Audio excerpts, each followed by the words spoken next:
Welcome back guys, I am your engineer बंदा। I hope आपने part 1 introduction to automobile enjoy किया होगा। आज देखते हैं part 2 introduction to automobile part 2। पहले आते हैं सिस्टम इन ऑटोमोबाइल्स। तो लगभग ऑल सिस्टम्स इम्पॉर्टेंट है व्हीकल के लिए, लेकिन जो मेन सिस्टम बोले जाते हैं जिनका डिवीज़न होता है अलग अलग सिस्टम को जो ऑपरेट करते हैं, वो 9 मेन सिस्टम मैं यहाँ पे दिखा रहा हूँ आपको।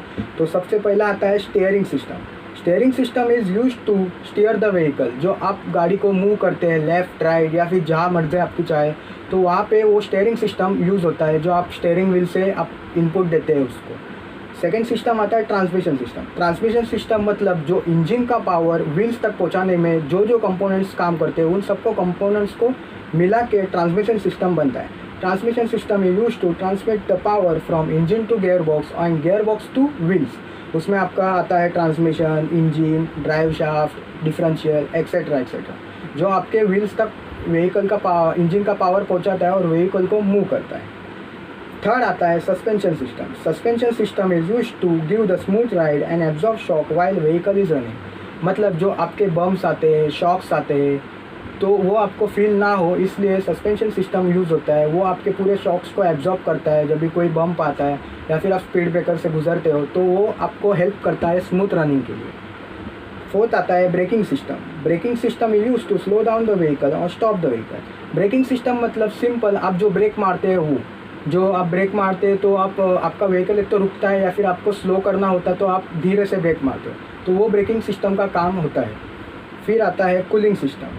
Cooling system is use to maintain the optimal temperature of engine when it's in operate. Cooling system मतलब आपका इंजन रनिंग रहता है तभी वो गर्म होता है, तो आप कूलेंट डालते हो। आपने सुना होगा कि कूलेंट यूज़ करते हैं इंजन में। तो ये कूलेंट क्या करता है, इंजन का जो ऑप्टिमल टेम्परेचर है वो कम करने का ट्राई करता है, ताकि इंजन ज़्यादा हीट ना हो और आपके कंपोनेंट्स को सेफ रखे। फिर आता है lubrication system. Lubrication system is reduce the friction of moving parts. Lubrication system मतलब आपका ऑयलिंग। जो आप इंजन ऑयल अंदर डालते हैं, तो आपका ऑयलिंग का काम ये करता है। तो अंदर के जो इंजन के मूविंग पार्ट्स है, द पिस्टन, फिर सिलेंडर्स, ये सिलेंडर के अंदर के जो पार्ट्स है वो आपके सेफ रखते हैं और उनका ब्रेकेज नहीं होता इजीली। फिर आते हैं फ्यूल सप्लाई और फ्यूल इंजेक्शन सिस्टम। तो ये फ्यूल सप्लाई और फ्यूल इंजेक्शन सिस्टम आपका जो फ्यूल है, चाहे वो कोई भी हो, पेट्रोल हो या डीजल हो, उसको फ्यूल टैंक से लेके आपके इंजन तक पहुंचाने का काम करते हैं और इंजन में इंजेक्ट करने का काम करते हैं। तो उसमें आते हैं फ्यूल टैंक आता है, फिर बहुत सारे सिस्टम आते हैं। ये हम आगे डीपली जाएंगे तभी हर एक सिस्टम के बारे में बात करेंगे। फिर आता है एग्जॉस्ट सिस्टम। आपका जो एग्जॉस्ट निकलता है, मतलब आपका धुआं निकलता है गाड़ी में से, वो होता है एग्जॉस्ट गैसेज, जो व्हीकल के इंजन में से बनते हैं और इंजन में से निकलते हैं एग्जॉस्ट थ्रू। तो उसमें जो कंपोनेंट्स यूज होते हैं उन सब को मिला के एग्जॉस्ट सिस्टम बनता है।